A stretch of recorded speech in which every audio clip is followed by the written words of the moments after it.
Faço contato agora com a doutora Fernanda Miniti, saindo da saúde, vamos entrar agora no direito do cidadão. Doutora Fernanda, antes de mais nada, seja muito bem-vinda ao nosso farol. Obrigada, é sempre um prazer estar aqui, novamente falando sobre direito previdenciário.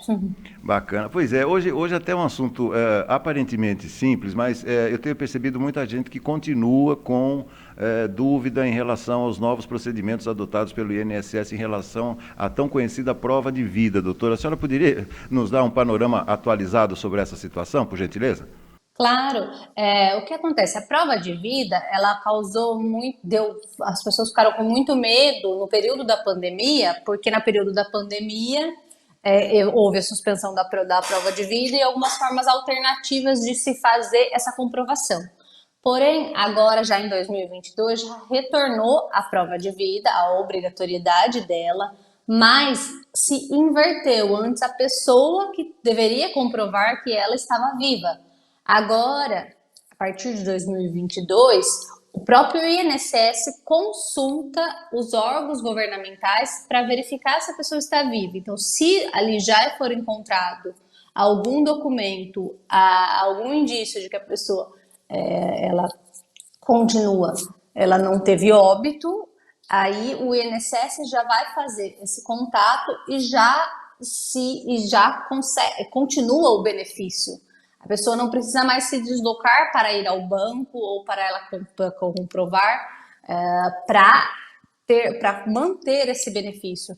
Então, dentre as coisas que a legislação trouxe, por exemplo, para comprovação de que essa pessoa continua viva, que ela não faleceu, o INSS vai usar, por exemplo, dados como votação nas eleições, registro de transferências de bens, vacinação, consulta do Sistema Único de Saúde, renovação de documentos como RG, carteira de motorista ou passaporte. Então aqui se inverte, se pela consulta de órgãos governamentais já se sabe que a pessoa teve alguma atualização nesses documentos, se parte dali que ela está viva e o benefício ele continua ativo. Então essa foi a principal diferença. E também as pessoas, e também ainda existe e vai continuar existindo o cadastramento via digital.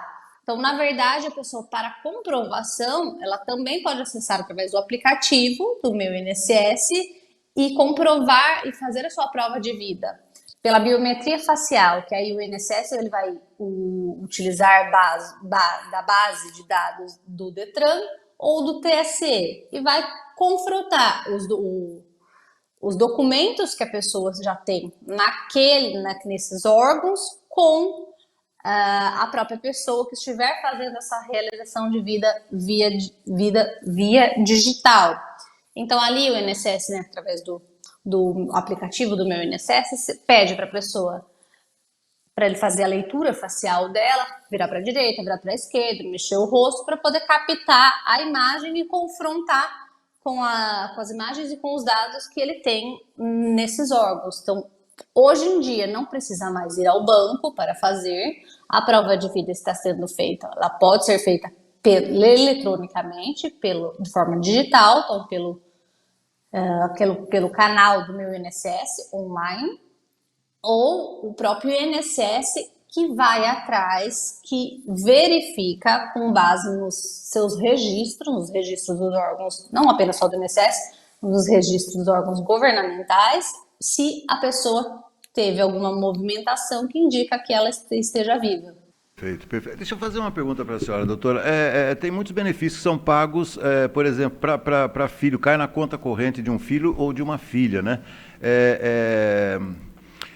Quem deve comprovar isso, claro que é o segurado, é o beneficiário, mas assim, como que funciona isso, por exemplo, quando essa pessoa falece, por exemplo?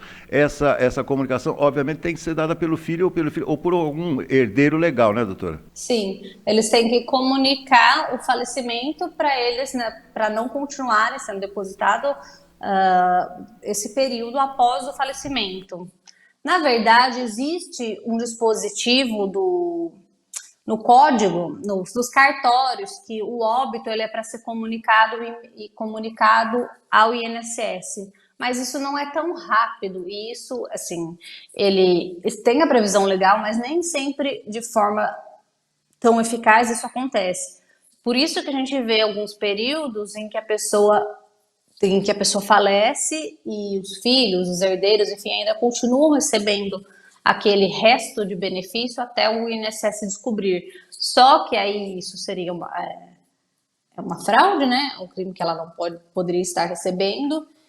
E, então, o ideal é a pessoa, quando tem o falecimento, se comunicar ao INSS o falecimento do segurado e assim cessar o recebimento.